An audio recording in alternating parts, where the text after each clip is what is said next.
तस्स भगवतो अरहतो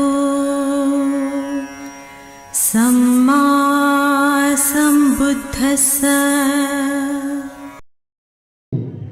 जो बातें बताई कि तथागत का धम्म महत्वपूर्ण क्यों है, महिलाओं के लिए, आज़ादी के लिए, और बाबा साहब ने इसको क्यों अपनाया है, और अंतिम वक्तव्य मैं देने जा रहा हूँ अनिल गुलाइत, और मेरा अपना यूट्यूब चैनल है ट्रू माइंडसेट।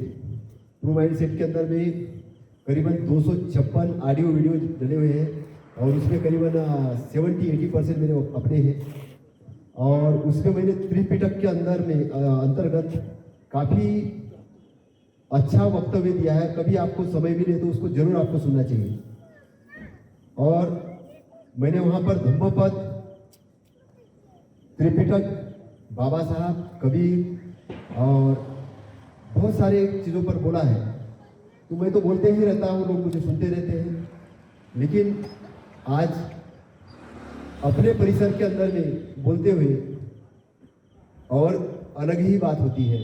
जब हम अपने लोगों के सामने बात करते हैं तो बात महत्वपूर्ण हो जाती है।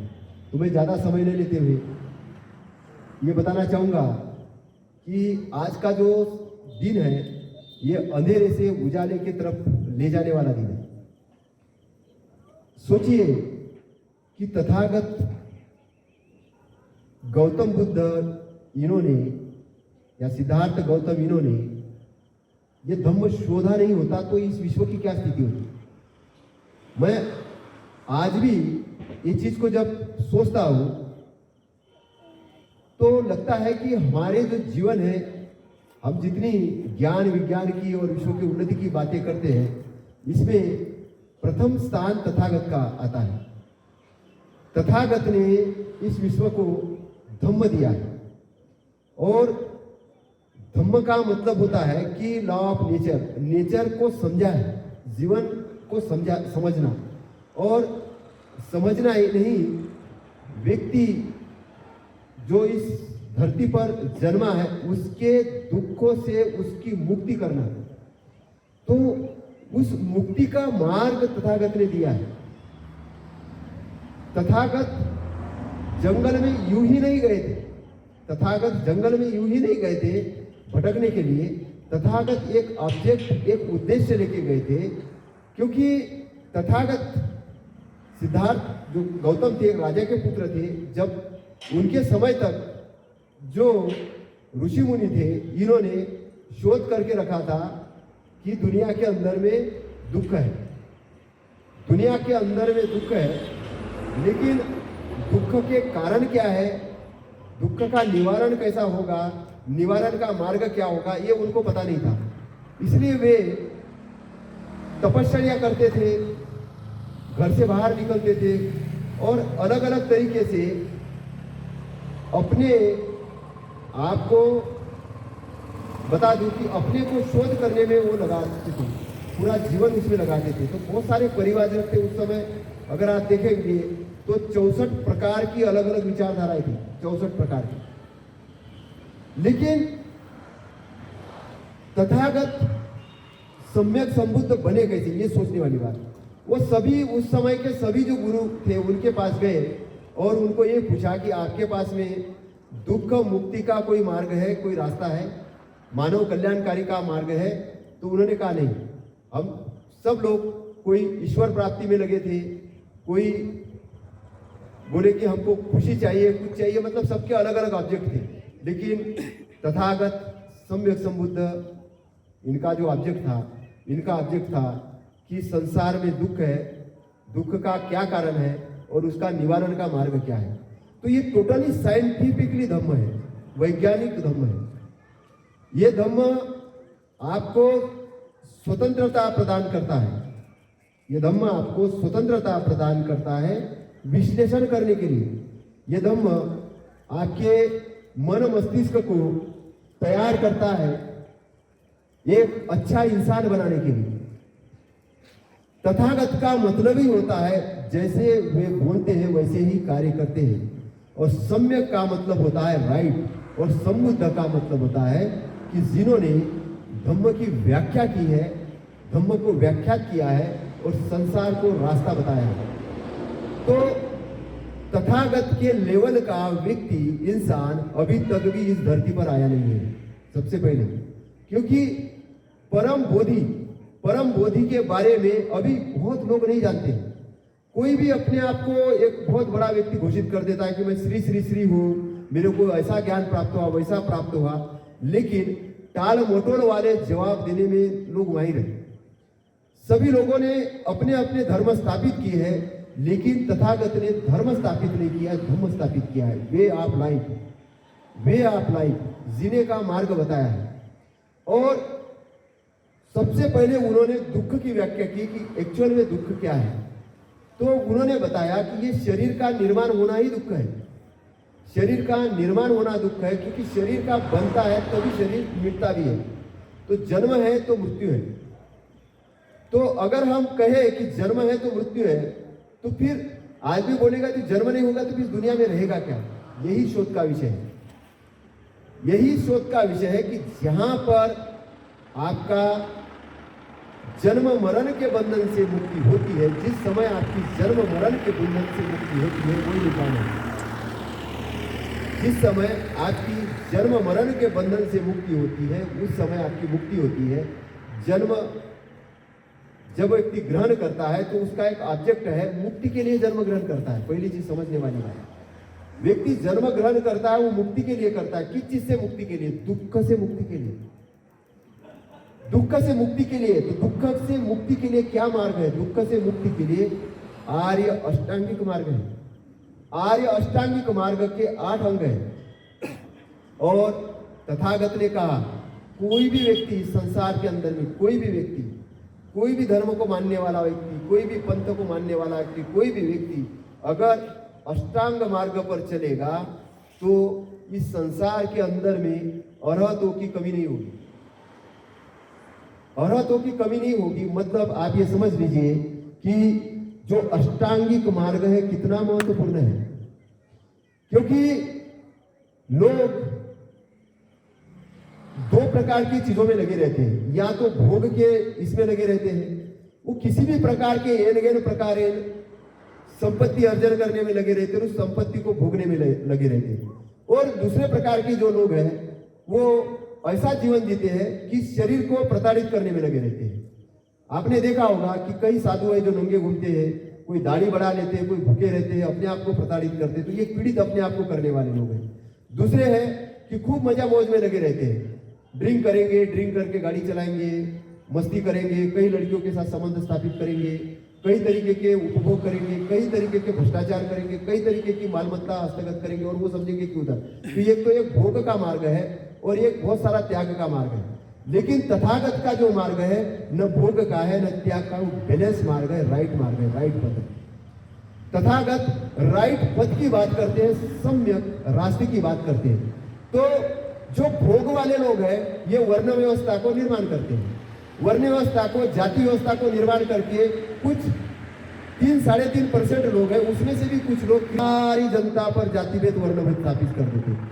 कुछ लोग पुरोहित बन जाते हैं, कुछ लोग अपने आप को धर्माचार्य घोषित कर देते हैं और इस प्रकार से सामान्य जनता को बांट देते हैं, आपस में उनको लड़ा देते हैं और शांति को प्रस्थापित होने में विघ्न पैदा कर देते हैं। तो इस प्रकार से वो सामान्य जनता के अंदर में दंगे फसाद कराने का बड़े लेवल पे काम करते हैं। आपने देखा होगा कि यूक्रेन और रशिया का काम हुआ, ये युद्ध हुआ, वो क्यों हुआ? वो केवल अहंकार के कारण हुआ, अहंकार के कारण हुआ। और हमने अपनी मैत्री भाव यूक्रेन और रशिया के तरफ बढ़ाया। हमने कहा मानवता की रक्षा नंबर 1 पे होना चाहिए, मानवता की रक्षा नंबर 1 पे होना चाहिए। और बुद्ध का संदेश वहां तक गया, बुद्ध का संदेश वहां तक गया। और आपको बता दूं कि बुद्ध के अनुयायी यूक्रेन के अंदर तैयार हुए और उन्होंने रशियन सैनिक थे, रशियन सैनिक जो भूखे घूम रहे थे वहां पे उनको खाना खिलाया, पानी पिलाया। और रशियन सैनिकों की आंखों में आंसू निकलने लग गए कि हम तो इनको मारने आए थे, लेकिन इन्होंने हमको बचाया, इन्होंने हमको बचाया। और इस तरीके से यूक्रेन ताकतवर बना और आज रसिया पटियों पर आ गया। और थोड़े दिनों के अंदर में ये सब शांतता के मार्ग पर बढ़ेंगे। तो विश्व को शांति प्रस्थापित करने का काम केवल तथागत सम्यक संबुद्ध कर सकते हैं, उनका मार्गदर्शन कर सकता है। क्योंकि इस धरती पर कोई ईश्वर पैदा नहीं हुआ। सारे वैज्ञानिकों ने शोध करके निकाला, कोई ईश्वर पैदा नहीं हुआ, कोई इस धरती पर कोई अवतार पैदा नहीं हुआ। इस धरती पर पैदा हुआ है तो इंसान पैदा हुआ है, और हर इंसान के अंदर में पावर है, बुद्धिमत्ता है। उस बुद्धिमत्ता को डेवलप करने का मार्ग तथागत ने बताया है। तो उस डेवलप करने के मार्ग को जब हम जान लेते हैं, जब समझ लेते हैं, तब हमारा दृष्टिकोण सम्यक हो जाता है। और सम्यक दृष्टि तथागत कहते हैं कि सारे चीजों की चाबी है, सारे दुख का निवारण की चाबी है। और सम्यक दृष्टि जैसे ही आपकी उत्पन्न होती है, तब आपको एक इंसान के अंदर इंसान नजर आता है। जैसे एक डॉक्टर को, अगर ओरिजिनल डॉक्टर है तो उसको डॉक्टर को एक इंसान के इंसान नजर आता है। डॉक्टर देखता है कि किसी को ब्लड की जरूरत है तो वो बोलता है कि वो पॉजिटिव, अगर मरीज है उसको बोलता है वो पॉजिटिव चाहिए तो बोलता है कि वो पॉजिटिव वाला ब्लड लाओ। वो ये नहीं बोलता है कि हिंदू का ब्लड लाओ, मुस्लिम का ब्लड लाओ, इसका ब्लड लाओ, वो बोलता है वो पॉजिटिव लाओ, क्योंकि इसकी जान बचाना है। समझ रहे? तो हमको जब ये दृष्टिकोण निर्माण होता है तो वहां वर्णभेद, जातिभेद सब समाप्त हो जाता है। और जैसे ही वर्णभेद, जातिभेद समाप्त हो जाता है, हमारा दृष्टि जैसी प्योर हो जाती है तो हमको सम्यक दृष्टि प्राप्त होती है। और जैसे ही सम्यक दृष्टि प्राप्त होती है तब हमारे संकल्प सम्यक होते हैं। जब हमारे संकल्प सम्यक होते हैं तब हमारी वाणी अच्छी होती है, और जब हमारी वाणी अच्छी होती है तब हमारी आजीविका अच्छी होती है, और जब हमारी आजीविका अच्छी होती है तब हमारे कर्म अच्छे होते हैं, और जब हमारे कर्म अच्छे होते हैं तो हमारा सम्यक व्यायाम होता है। जब हमारा सम्यक व्यायाम होता है तब हमारी सम्यक स्मृति होती है, और जब हमारी सम्यक स्मृति होती है तब सम्यक समाधि हमें प्राप्त होती है, और जब सम्यक समाधि प्राप्त होती है तब हमारी चित्त की शुद्धि होती है। और जैसे हमारी चित्त की शुद्धि होती है तो हमको इनलाइटमेंट की प्राप्ति होना चालू हो जाती है, और जैसे ही हमको इनलाइटमेंट की प्राप्ति होती है तब हम दुख से मुक्त होते हैं। तो दुख मुक्त होने की एक प्रक्रिया है। जो लोग अज्ञानी हैं वो लोगों को भ्रमित करते हैं, उनको गुलाम बनाने के लिए बोलेंगे, स्वर्ग नर्क की बात बोलेंगे, लेकिन तथागत ऐसा नहीं कहते हैं। तथागत उस समय के बहुत बड़े बड़े जो ब्राह्मण थे, पंडित थे, पुजारी थे, उनके पास में गए और उनसे प्रश्न किया। उन्होंने पूछा कि आप कौन है? तो उन्होंने कहा मैं तथागत हूँ, मुझे तथागत जानो, मैं तथागत सम्यक संबुद्ध हूँ। बोले ये क्या होता है? तो उन्होंने इनको पूछा कि क्या आप अरहत हो? बोले नहीं। तो तथागत ने पूछा कि क्या आप अरहत हो? तो उन्होंने कहा नहीं। तो जानते हो कि अरहत क्या होता है? तो बोले नहीं। बोले अरहत वो होता है जिसने अपने दुख से मुक्ति कर ली, जिसकी चित्त शुद्धि हो चुकी है, जो जन्म मरण के बंधन से मुक्त हो चुका है। तो इसलिए किसी भी भ्रम में नहीं जाना। आपका जीवन आपका है, आपका जीवन आपका है, क्योंकि ये जीवन मिला है। जैसे ही आप 70 साल, 80 साल, 90 साल के होंगे, 100 साल के होंगे, आपको शरीर छोड़ना है। इसलिए किसी भी भ्रम में मत रहे, किसी देवी देवताओं के भ्रम में नहीं रहे कि हमें वो देवता स्वर्ग में ले जाएंगे, क्योंकि मन आपको भटका सकता है, इंद्रिय आपको भटका सकता है, और आपका चित्त अगर गलत लाइन में गया तो आपका जीवन व्यर्थ चला जाएगा। क्योंकि आप यहाँ के बंगले, यहाँ की धन संपत्ति, यहाँ के पद कहीं नहीं ले जाने वाले। आपका चित्त आपके साथ जाने वाला, आपका चित्त प्रवाह आपके साथ जाने वाला। इसलिए ये बहुत बड़ी जिम्मेदारी का काम है, ये बहुत बड़ी जिम्मेदारी का काम है, ये बहुत बड़ी सेंसिटिवनेस का काम है। और मैं अपना यहाँ पे उद्बोधन दे रहा हूँ, मैं सेंसिटिवनेस से दे रहा हूँ, मैं जानकर दे रहा हूँ, समझ कर दे रहा हूँ, ऐसा अंधे जैसा नहीं दे रहा हूँ, क्योंकि मुझे मालूम है। क्योंकि जो लोग अपने आप को जन्म से ही श्रेष्ठ कहते हैं, वो श्रेष्ठ बनने की प्रक्रिया खत्म कर देते हैं। अगर कोई कहे कि मैं जन्म से डॉक्टर हूँ तो MBBS कभी नहीं बनेगा, बोलेगा मैं जन्म से डॉक्टर हूँ, मुझे क्या सीखने की जरूरत, मुझे सब पता है। और जब एक्चुअल में वो बीमार होगा और उसको जानकारी नहीं रहेगी, तब उसको अकल आएगी कि अरे यार मैंने तो गलत बोल दिया था सामने वाले को। इसलिए ज्ञान और विज्ञान में ये अंतर होना चाहिए कि मुझे ये पता होना चाहिए कि मुझे क्या जानकारी और मुझे क्या जानकारी नहीं है। तो भारत के अंदर में सबसे नई प्रक्रिया चालू होने की जरूरत है, और वो अभी होने शुरू हो गई। आप अपने आप को किसी जाति का, किसी वर्ण का मानना बंद कर दीजिए, आप अपने आप को एक इंसान मानना शुरू करिए। और मैं ये समझता हूँ कि भारत के अंदर में जो भी गलत काम होंगे, जो दंगा फसाद हो गया, जो भी होगा, उसको मिटाने का जिम्मेदारी मैं अपने ऊपर लूंगा। मैं शांति स्थापित करने के लिए सबसे पहले आगे जाऊंगा। मैं लोगों के घरों के बीच में झगड़े खत्म करने के लिए काम करूंगा। मैं प्राणी हिंसा को, प्राणियों से हिंसा को रोकने के लिए काम करूंगा। मैं लोगों के उन्नति के लिए काम करूंगा। मैं जो लोग गलत रास्ते पे, उनको गलत से सही रास्ते पे लाने के लिए काम करूंगा। अगर मैं ये काम करूंगा तो मैं सत्कर्म करूंगा। और जब मैं ये सत्कर्म करूंगा तब मेरी उन्नति होगी, तब मेरी उन्नति होगी, तब मैं अपने दुष्कर्म से मुक्त हो पाऊंगा। किसी तीर्थ यात्रा पर जाने से नहीं, गंगा में नहाने से नहीं, पत्थरों के पूजने से नहीं आदमी शुद्ध नहीं हो सकता है। मन चंगा तो कटौती में गंगा। संत रविदास साहब कहते हैं कि मन अगर चंगा है तो गंगा ही कटौती में है। आपको कहीं गंदे पानी में नहाने की जरूरत नहीं है, आपको अपने आप को पीड़ित करने की जरूरत नहीं, अपने आप को जगाने की जरूरत है। इसलिए बाबा साहब ने जो नारा दिया था कि शिक्षित बनो, एजुकेटेड हो, क्योंकि आपका अज्ञान ही आपका गुलामी का कारण है।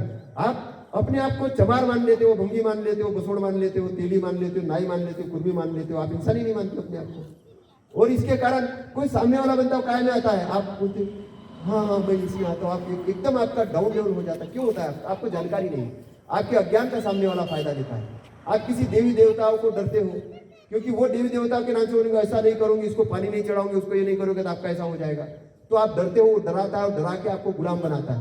तो गुलाम बनाने वालों का धर्म एक नहीं हो सकता। गुलाम लोग गुलामी पैदा करते हैं, और यहाँ पर हमको आने वाले पीढ़ी को गुलाम लोग नहीं बनाना है। वो विश्वव्यापी तथागत जैसे बाबा साहब जैसे, संत कबीर साहब जैसे, रविदास साहब जैसे और अलाम मतलब बड़े बड़े विद्वान लोगों के जैसे विद्वान लोगों की पैदा करने की जरूरत है। आज हम बड़ा एग्जाम्पल देते हैं जापान का, चाइना का देते हैं। चाइना हमसे इतना आगे चला गया, जापान इतना आगे चला गया। क्यों गया भाई? वहाँ की स्कूल सिस्टम पूरा वैज्ञानिक एजुकेशन सिस्टम है। टोटल बच्चों को एजुकेशन वैज्ञानिक ढंग से सिखाते, घर के अंदर पूरा वैज्ञानिक बात शुरू है। वहां में बुलेट ट्रेन चलने लग गई है। वो पहले कितना पिछड़ा हुआ देश था। यहाँ का तथागत का मार्ग और तथागत की फिलासफी उन्होंने अपनाई, और उन्होंने अपने आप को इतने लेवल पे ले गए कि आज हम उनके सामने कटोरा लेके खड़े देखते हैं कि वो हमको कुछ दान दे, और हम बताते नहीं है कि उन्होंने हमको इतना दान दिया, बहुत सारा दान दिया। जापान ने कितना दान दिया? बहुत सारा दान दिया भारत पे। लेकिन कोई भी नेता आगे ये नहीं कहता कि जापान ने कितना दान दिया। क्यों? उनको बोलने में थोड़ा सा अच्छा नहीं लगता। वो बोलते मैंने किया, मैंने किया। तो जितने बुद्धिस्ट कंट्री है, भारत को सबसे ज्यादा दान दी थी, मैं आपको बताता हूँ। और एक एग्जाम्पल मैं बताता हूँ, 350 करोड़ 3500 करोड़ का कलश ताइवान ने पिछले बार दिया।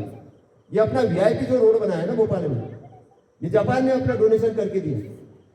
और कहीं भारत के कई बच्चों को बुलाते कि आओ हमारे यहाँ से ज्ञान लो, विज्ञान लो, आप अपना मार्ग प्रशस्त करो।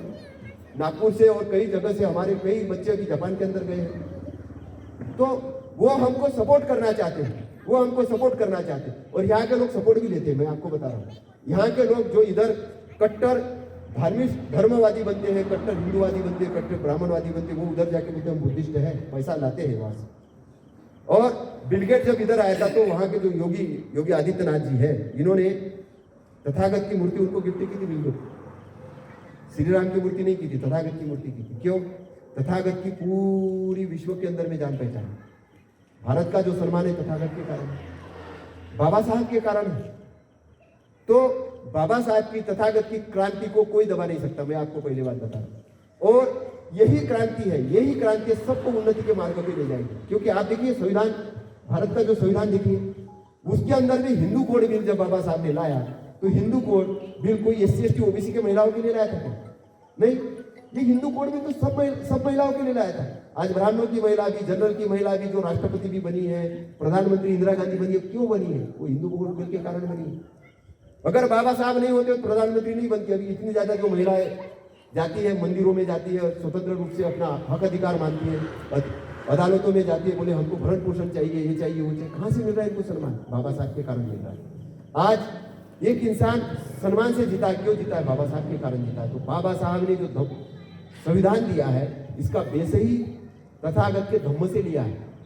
कुछ लोग ऐसा बोलते कि ये इधर का लिया, उधर का लिया, ऐसा नहीं है। बाबा साहब बहुत बड़े विद्वान थे, और विद्वान होने के कारण उन्होंने 22 साल तक स्टडी की, 21-22 साल तक स्टडी की। और स्टडी करने के बाद में इस भारत में पैदा हुए, इस भारत में जन्मे तथागत सम्यक संबुद्ध को अपना पहला गुरु माना।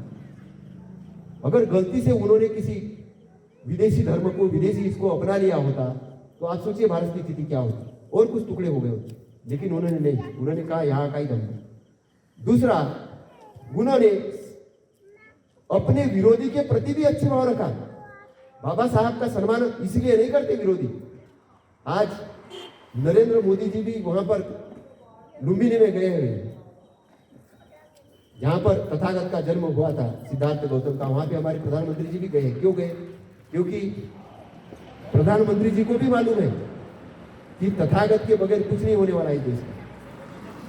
तो मैं अपना वक्तव्य ज्यादा लंबा न देते हुए ये कहूंगा कि तथागत की शिक्षा क्या है। तथागत आपको ये बताते कि आपको विद्वत्ता में किसी से कम नहीं होना है, आपको बहुत विद्वान बनना है। दूसरा,